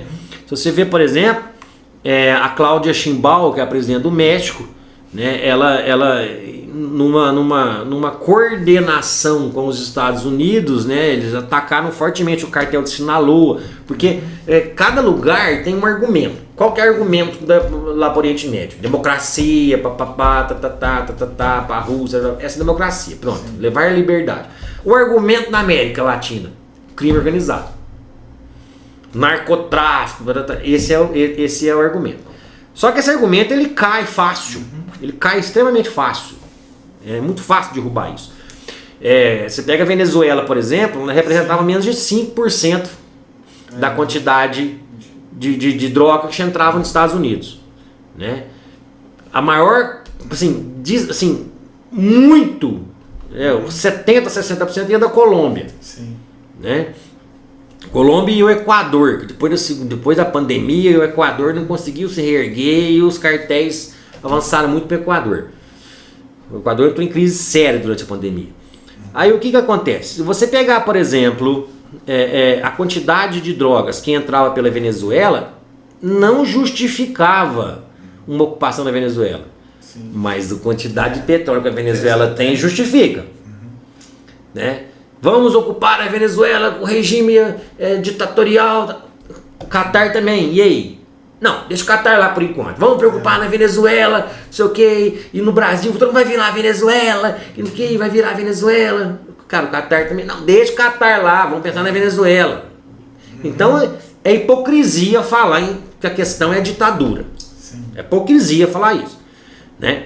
Aí você pega, por exemplo, a quantidade de drogas que que entravam nos Estados Unidos via Venezuela, não justifica uma invasão. Aí eles vão lá, tiram o Maduro, jogam nas costas do Maduro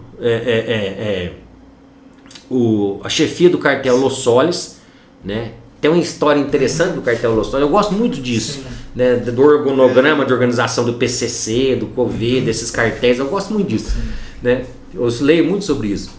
Aí o cartel Los Soles, eles, na realidade o cartel Los Soles tem os Soles, porque quando o Chávez assumiu, ele tinha uma posição muito forte. Então os generais chavistas já faziam uns narcotráficos, já vendiam um pozinho branco, né? Vamos falar pozinho branco, todo mundo entende, senão ferra o canal. Né? Então ele já tinha um pozinho branco, né? Só que esse pozinho branco, o governo fez uma certa vista grossa por causa do apoio desse general. Então existe o cartel Los Soles mesmo, mas assim, nada confirmado que o Maduro seja o chefe e que o volume que ele vende é significante, né? Então eles vêm aqui e tira o Maduro, né? Vem cá e bate na cabeça do Maduro. Eu vejo que essa política americana ela é agressiva no ponto em que ela anda cercando a América Latina. Sim. Né? Eles fizeram... O que a gente tem na América Latina hoje? Né? Você tem o México, que é a Cláudia Sheinbaum, um governo mais progressista, e que aceitou uma ação conjunta com os Estados Unidos que gerou um punhado de mortes no México. Né? A gente tem aqui a Argentina, que não precisa nem falar, que não dá para falar do Milei, né, cara? Não dá. Um governo que aprova um negócio que aumenta a carga do trabalhador trabalhar 12 horas por dia, na qual o patrão pode pagar parte do salário em comida, não dá, né? É a escravidão moderna mesmo, né? E agora assusta o que aconteceu no Paraguai, né? O Paraguai é um país assim, que tem tido um dos maiores índices de crescimento da América, né? Eles têm um grande problema porque eles estão tendo um grande crescimento de PIB, mas eles não conseguem melhorar muito o IDH, né? Mas o Paraguai tá nessa pegada. E agora tem um governo lá, o Sebastião Pinheira, que é muito alinhado ao governo americano, e eles eles assinaram um tratado militar com os Estados Unidos interessantíssimo, né? Interessantíssimo no sentido ruim. Que os Estados Unidos vão fazer uma cooperação, né, contra o narcotráfico no Paraguai. Eles vão manter os militares americanos podem ter uma autorização especial para andar armado, né? E isso é perigoso. Não, perigoso é que nesse acordo, o governo do Paraguai assinou esse acordo, não sei de onde estava o juiz de assinar isso, que qualquer ação que aconteça dentro do Paraguai, nos objetivos de narcotráfico, não sei o quê, que gere dano a pessoas, a propriedade privada e pública no Paraguai, os Estados Unidos não pode ser recriminado. Então, se eles encanar, por exemplo, lá que em tal região do Paraguai tem não sei o que interessa, vai lá, entra lá e mata lá e bombardeia, mata um tanto de Paraguai, eles não podem ser criminalizados. Deu essa carta branca, o Paraguai deu essa carta branca para o governo americano, né? Numa fronteira, né, que em tese, na tríplice fronteira em Foz do Iguaçu, que tem sim atuação, que tem membros do Hezbollah, sim, é óbvio que tem, até porque o Hezbollah ele tem um braço armado, mas ele também tem um braço político.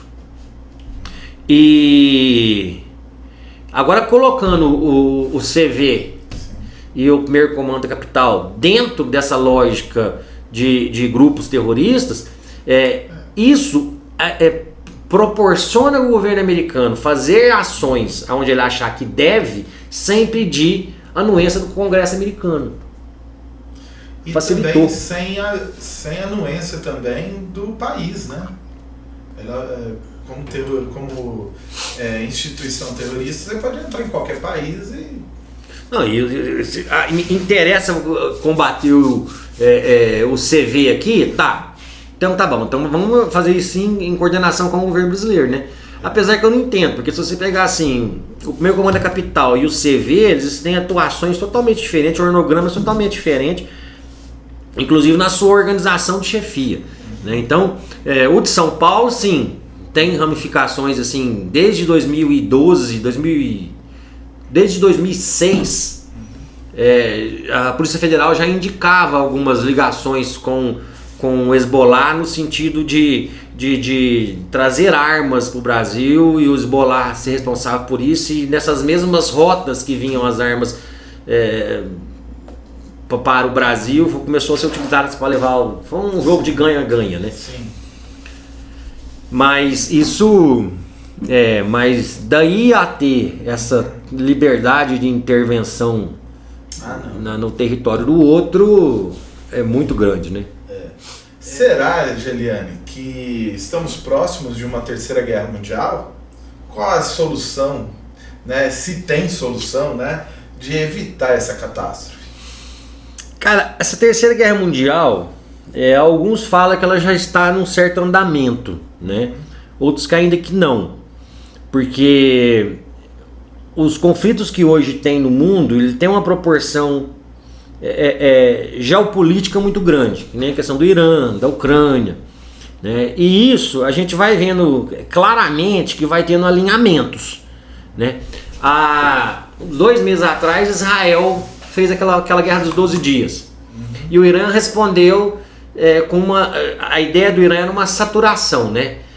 Que mandava lá 500 drones, né? Tem aqueles drones Shahed que foram usados na Ucrânia, e isso aí saturava o poder de defesa aérea de Israel e acabava furava essa rede, né? A gente vê que essa guerra agora nesse momento atual, o Irã está conseguindo com uma competência muito boa atingir alvos dentro do Bahrein, da Arábia Saudita, que são bases americanas, com uma precisão mais cirúrgica, inclusive em Israel. Eles melhoraram muito. Alguém ajudou eles nessa questão de competência, vamos assim dizer. Alguém ajudou eles, né? Ou Rússia, China. Eu particularmente acho que foi a Rússia, né? A Rússia interessa demais isso, né? O maior produto de exportação da Rússia é o petróleo. No momento em que o petróleo, o Irã bloqueia o petróleo do Oriente Médio, ontem os Estados Unidos liberou uma cota que a Rússia poderia vender de petróleo, né? A carroça que vendeu de petróleo por causa da escassez de petróleo no mundo mesmo. Então a Rússia interessa. Na minha concepção, está diretamente ligado a esse aumento de competência do Irã. Né? Então a gente vai vendo que o negócio vai formando em bastidores. Né? Mas a guerra mundial mesmo, ela vai chegar. Sim. Ela vai chegar e ela tem um estopim. Taiwan. O estopim é Taiwan. Enquanto tá tudo certo lá em Taiwan, ok. Taiwan é o estopim. Por causa dos microchips, né?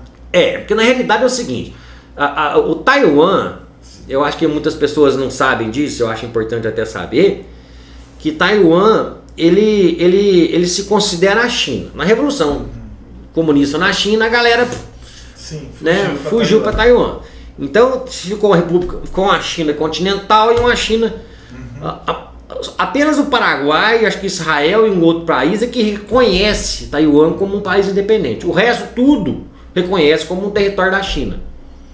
Só que isso é na fala. Né? Como a geopolítica é um mundo da hipocrisia, na prática não. Os Estados Unidos, por exemplo, eles ajudam militarmente muito Taiwan, né? Porque eles não querem que a China absorva a tecnologia de microchip que Taiwan tem. Sim. Então, o dia em que a China ocupar Taiwan, isso vai acontecer quando? A China tem tem duas coisas que faz uma potência mundial. O hard power, que é a capacidade militar de fazer as coisas se manter, e o software power, a questão de influência no mundo, de ter essa condição de aceitação mundial, etc. A China investe muito hoje no software power. Né? Se você pegar, por exemplo, algumas décadas atrás, a China era um país agrário, ferrado, que fazia coisa falsificada. Hoje ninguém duvida de ponta da China. Né? E a gente está aqui, você está com um monitor aqui que é chinês, outro ali também é chinês, meu celular é chinês, a BYD, quem está no ramo, quem fala, os especialistas, que nos próximos 10 anos vai se tornar a maior montadora do mundo, nunca ninguém chegou nem perto do que vende a Toyota no mundo global como um todo. E a BYD, ela enfrenta a Toyota, enfrenta o mercado da Toyota. Quer dizer, então a China investe muito nesse software power. Né? Agora, nessa questão do hard power, ela vem investindo consideravelmente também. Né? Hoje, assim, nesse universo militar, em termos de tecnologia militar, não tem ninguém como a China. O que ela não tem ainda é inventário. Sim. É quantidade suficiente, não sei o que, não sei o que. Então a China investe em inventário. Né? Mas, assim, eu poderia dizer assim com uma certa certeza, não dá pra gente dizer isso com certeza nunca sobre nada, mas que a postura da China no mundo ela vai ser sempre menos agressiva do que é. Né? A China é um estado que historicamente tem uma postura semelhante ao Brasil no que se refere a direito internacional, que é o respeito da Carta da ONU. Né? Isso não é do Bolsonaro, nem do Lula, nem do Fernando Henrique Cardoso. Isso é do Estado brasileiro. Historicamente nós somos assim. Né? Historicamente a China também ela tem um certo respeito, menos que nós um pouco, bem menos que nós, mas ela tem esse discurso de respeito à Carta da ONU. Claro que tem lugares que ainda estão, o Tibete, a região da Caxemira, junto com a Índia e Paquistão, ainda tem uma certa rusga, né? Rusga, mas historicamente a China não tem essa postura militarista, belicista, vamos assim dizer. Né? Então, mais uma hora a China vai querer Taiwan. E aí, na minha cabeça, é aí que a Terceira Guerra Mundial realmente eclode de uma maneira assim, declarada. E né, a gente viu o Brasil entrando nesses novos blocos econômicos, né, como o bloco econômico dos BRICS. É uma saída para o enfrentamento dessas crises mundiais? Sem dúvida. O BRICS surge no Tratado de Assunção, né, com Paraguai, Brasil, Uruguai e Argentina. Aí, posteriormente, a Venezuela entrou no BRICS e ela é afastada, ela está suspensa por causa de questões democráticas, porque na Carta de Assunção falava isso. Né? E depois que a Bolívia entra como como um associado, ela está passando por um processo. E o BRICS abriu as pernas, né? Sim. O BRICS abriu. Vixe Maria, misturei com o Mercosul, tô ficando doido. A carta de assunção foi o Mercosul, esquece. Né? O BRICS, vamos voltar pro BRICS. Pô, você tá falando. Eu tô no Mercosul. Você falou um trem e foi outro. Né? O BRICS, né? A sigla que significa Brasil, Brasil. África do Sul. BRICS, Brasil, Rússia, Índia, China e South Africa, África do Sul em inglês. Né? Ele surgiu como um bloco que foi até uma piada, né? Aquela agência americana de qualificação, Diamond, sei lá como é que chama aquilo, ela falava o seguinte: você quer investir em países, invista nesses países aqui que são os chamados emergentes. Né? Daí, cara, que surgiu essa ideia de se juntar, não sei o que, de ter coisas em comuns. Né? O BRICS cria um banco, que é um banco muito mais social para os países do que os empréstimos via FMI, Banco Mundial, etc. E o BRICS se expandiu como membros associados muito. Né? A Índia, né? Nós nunca vamos ser um BRICS, nunca vai ser um bloco militar. Ele tem rusgas ferrenhas, né? O Irã faz parte dos BRICS hoje. Então. Né? A Etiópia faz parte dos BRICS hoje. Né? China e Índia, que tem problema de fronteirístico eternos. Né? Mas ele é um bloco econômico. Né? Que ele visa uma criação de tarifas únicas de exportação de livre circulação de mercadorias. Né? Nada mais liberal do que isso. Né? Apesar que tem gente que ainda fala, a China é comunista, não tem nada mais liberal do que isso. Né? Aliás, só fazendo um parênteses aqui de novo, né? É irritante esse negócio no Brasil, que as pessoas ficam falando, o Brasil, que a China é comunista. Cara, me mostra uma vez na história brasileira, né? Você que sempre gritou aí que a China era comunista, uma vez que a China teve uma postura de expandir a sua ideologia para qualquer outro lugar do mundo. Cara, isso não existe mais. Aquele contexto de Guerra Fria, que a União Soviética queria fazer revolução no mundo, isso não existe mais. A China, ela não faz a menor movimento em expandir o socialismo pelo mundo. Sim. Né? E os negros ficam com medo. A China é comunista. Cara, ela é o problema deles. A autodeterminação dos povos. O problema é deles. Eles não estão trazendo esse problema para cá. Eles não estão vindo aqui falar para fazer revolução virar comunista no Brasil. Né? Apesar que o comunismo chinês também merece todo um estudo, né? Né? É um socialismo de mercado, um negócio diferente. Mas voltando no BRICS. Então, nesse momento em que a gente está vendo, se você segura para o Brasil, por exemplo, que segurou o Brasil nessas recentes tarifas do cenourão, do Trump, né? Foi justamente essa capacidade, essa condição de ter acordos internacionais que permitissem ampliar mercados para o outro lado. Né? A China toma 5% da população chinesa toma café, ou talvez até menos que isso. Né? A China hoje faz um processo lá de importação de café. Né? Mesmo que for pôr fogo lá, não importa, mas eles mantêm a lógica geopolítica daquele. Isso aí é parceiro, hein? Entendeu? É isso que eu te falo, o imperialismo da China é assim, é imperialismo de negócio. Né? Não é imperialismo de armas. Né? Mas é lógico, ela é imperialista, ela não é bonzinha, não tô falando que é bonzinho. Não existe bonzinho, existe interesse. Né? Só que o que eu acho muito interessante que está acontecendo, que o BRICS propôs, e foi mais ou foi menos, é substituir o dólar. Eu acho que o mundo tem essa tendência de desdolarização. Né? Mas essa desdolarização, eu não estou falando que é para ferrar, acabar com o dólar. Não é isso. Eu estou falando que a gente tem que ter alternativas. As reservas internacionais do Brasil, ou de qualquer outro país, tem que estar um pouco em dólar, um pouco em yuan, um pouco em euro, um pouco. Isso é saudável. Né? Isso é segurança. Isso é segurança. Cara, essa guerra da Ucrânia aí, ó. A Rússia tinha 380 e tantos bilhões de dólares de reservas internacionais guardadas em bancos europeus. o que aconteceu? A União Europeia, através das sanções, ela congelou isso. Isso nunca tinha acontecido na história da humanidade. Nunca. Você sabe por quê? Porque você quebra toda a regulamentação e a segurança jurídica e de fato das transações comerciais entre os países. Eu vou te dar um exemplo claro disso. Imagina que o Brasil tem as reservas internacionais nossas todas em dólares.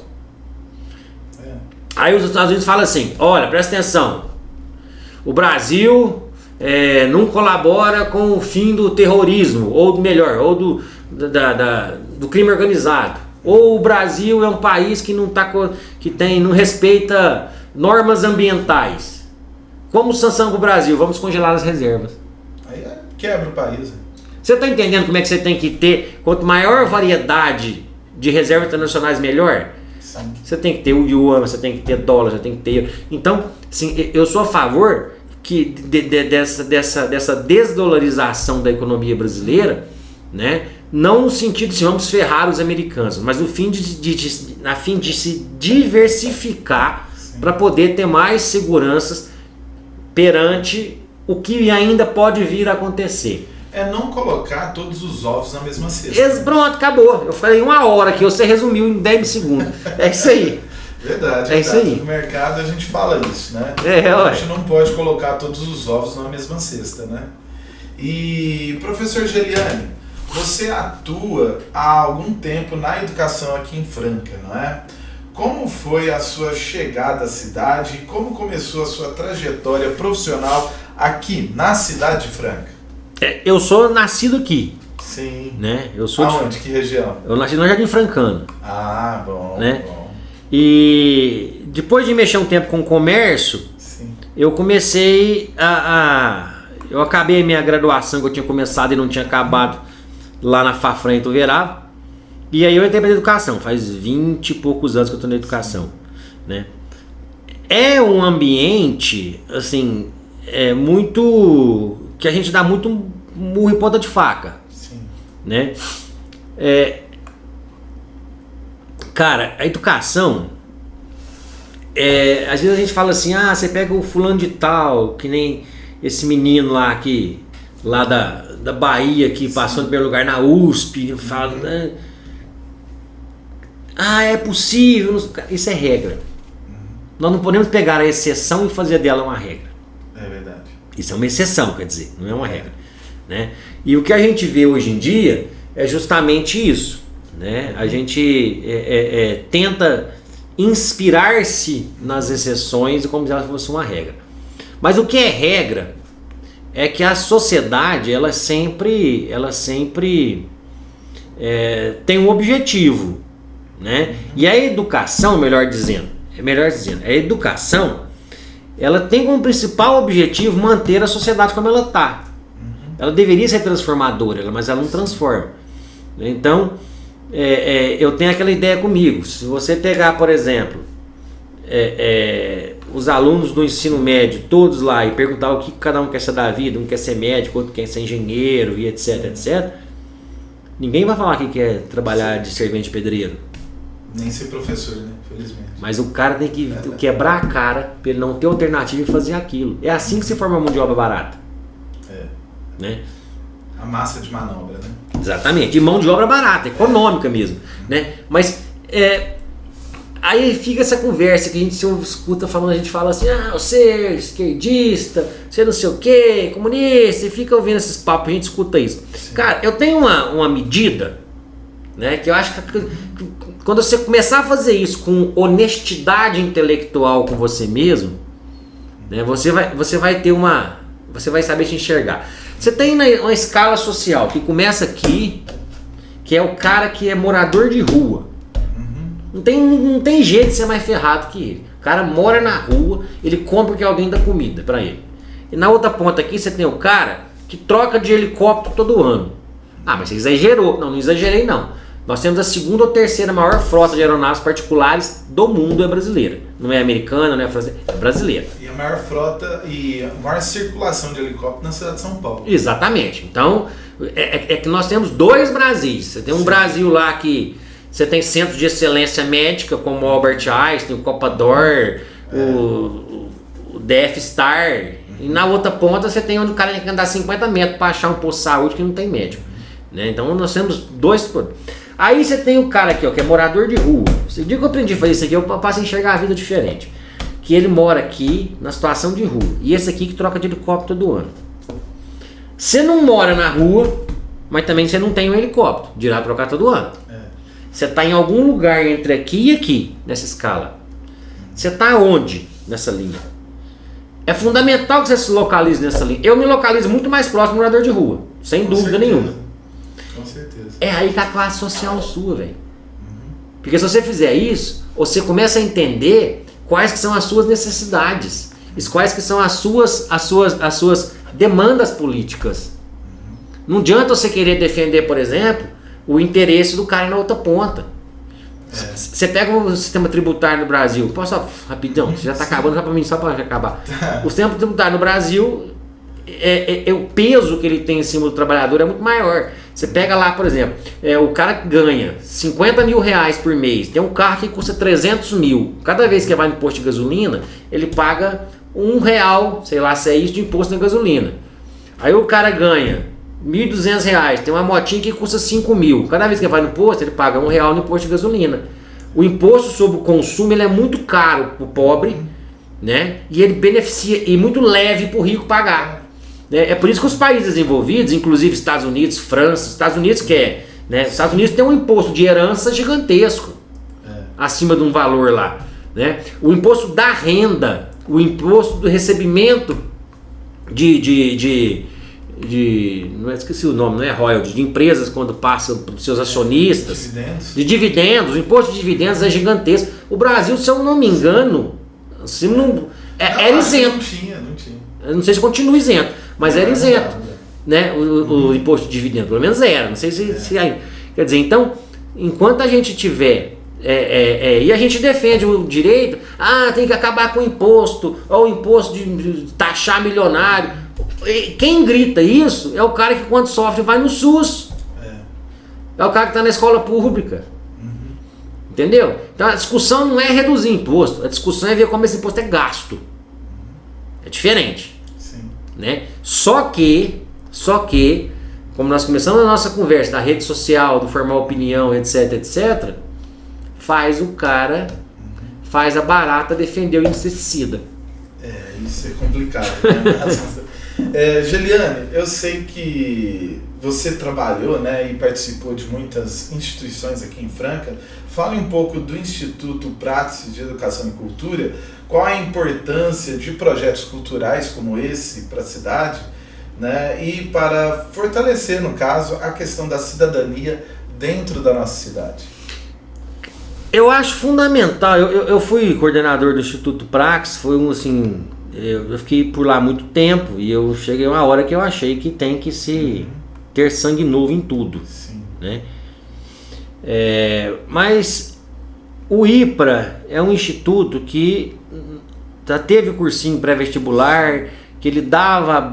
Nós chegamos a ter 180 alunos de pré-vestibular. Nossa, que legal. Né? Hoje, infelizmente, os pré-vestibulares acabaram. Essa é a realidade. A prefeitura fechou o dele, o IPRA fechou também. A Unesp, que era o mais antigo, tem pouquíssimas vagas perto do que tinha antigamente. A procura acabou muito, né? Mas nós tivemos 180 alunos de pré-vestibular e já fizemos vários projetos. A gente tem 3 documentários que foram produzidos, inclusive documentários que foram exibidos na televisão. Que legal. Né?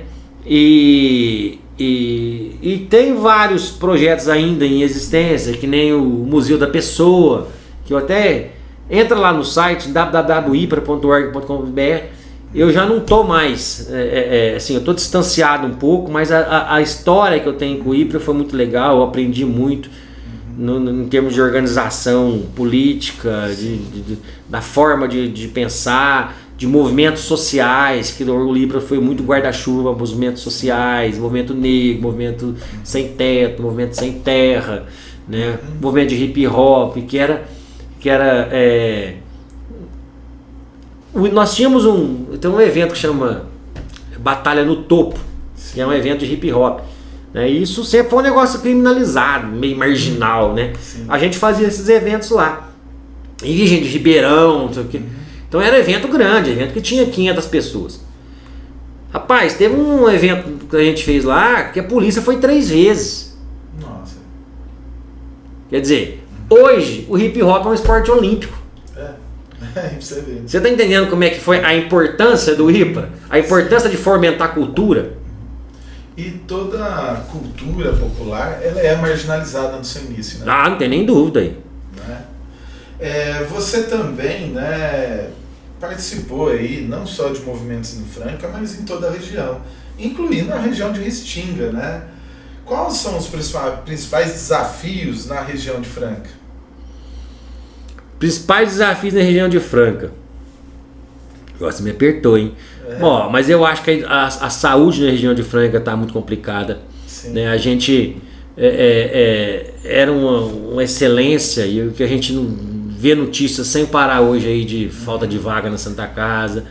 Né? Eu acho que é um problema. Acho que na região de Franca a gente tem uma dificuldade muito grande também no termo do conservadorismo das ideias. Né? Franca é uma cidade assim muito conservadora, e é diferente, né? Por exemplo, Franca é a única cidade do estado de São Paulo que tem acima de 300 mil habitantes que não tem favela. Sim. Nós não temos favela, né? Ribeirão tem 17, 18 favelas. Nós não temos favela, mas em compensação a gente tem uma das menores rendas individuais do estado de São Paulo, né? Aí fica aqui, por que não tem favela? O Alfredo Golfedo fez um estudo há um tempo atrás, mas isso já é coisa velha. Estou repetindo coisa velha, de repente mudou isso aí já. Que como a qualificação profissional exigida pelas indústrias calçadistas era muito baixa, não sei se é ainda até hoje, né? Então a gente oferece muito serviço com pouca qualificação profissional, que paga pouco salário. Então, dentro de a renda familiar é boa, mas a renda individual não. Né? Então, as famílias têm uma renda familiar boa, o que permite que a cidade não tenha favelas. Mas individualmente as pessoas ganham pouco na cidade de Franca. Nós temos uma renda baixa. E todo mundo trabalha dentro de uma casa, né? Exatamente, a renda familiar fica sendo boa. Sim. Né? Mas a renda individual não. Vamos já chegando no nosso final dessa entrevista. Eu ficaria, Geliane, conversando aqui o dia inteiro com você, né? Pode marcar outras vezes. Vamos tratar de outros assuntos. Sim, sim. E você que é nosso telespectador e está com vontade de fazer uma pergunta para o Geliane, deixa nos comentários desse vídeo que eu terei o prazer de encaminhar essa pergunta para o Geliane. E você, Geliane, responde os nossos telespectadores? Opa! Só você mandar a pergunta, a gente... Tá. Pelo pouco que eu estou aqui, mentira, pelo muito que eu estou aqui, você já percebeu. Eu gosto do debate, né? Então... sim. Professor de humanas. Eu gosto do debate. Isso é legal. Então vamos fazer algumas perguntas rápidas para nós terminarmos aqui o nosso bate-papo. Geliane, um livro de sociologia que todo mundo deve ler. Vixe Maria, agora eu vou arrumar briga mesmo, hein? Manifesto do Partido Comunista. Sim, importante. Marx, deixa eu só falar por quê. Marx é um cara que ele está presente em todos os cursos de humanas. Sim. E de economia, de publicidade, etc, etc. É verdade. O Manifesto do Partido Comunista não é uma defesa do comunismo, é uma análise da sociedade europeia da época. Tem que ler. E um pensador, um sociólogo que mais influenciou, né, a visão do mundo? Eu acho interessantíssima a visão do Emile Durkheim, né, e do Marx. São dois caras que eu acho que enxergaram o mundo. Legal. São dois caras bem clássicos. E o que mais lhe preocupa no Brasil hoje? Mais me preocupa essa alienação religiosa, que ela gera violência. E a esperança, Geliane? O que mais te dá esperança no Brasil? O que mais me dá esperança é que a história é cíclica, as coisas vão e vêm. Momentos ruins passam e os momentos bons. Nenhum mal dura para sempre. Nenhuma coisa boa dura para sempre. Exatamente. Professor Geliane, muito obrigado por sua presença aqui no Franca 40 Graus. Foi uma conversa extremamente importante, né, para ajudar a gente a refletir sobre política, sociedade, educação. E você que acompanhou a nossa entrevista, deixa aqui os comentários. qual é o tema que você gostaria que a gente debatesse aqui nos próximos programas, porque o Geliane falou que vai voltar, hein? Volto. Não se esqueça de curtir esse vídeo, se inscrever no canal Conta Que Eu Te Conto e compartilhar esse conteúdo com seus colegas, porque conhecimento também precisa circular nas redes. Até a próxima, pessoal, e até mais!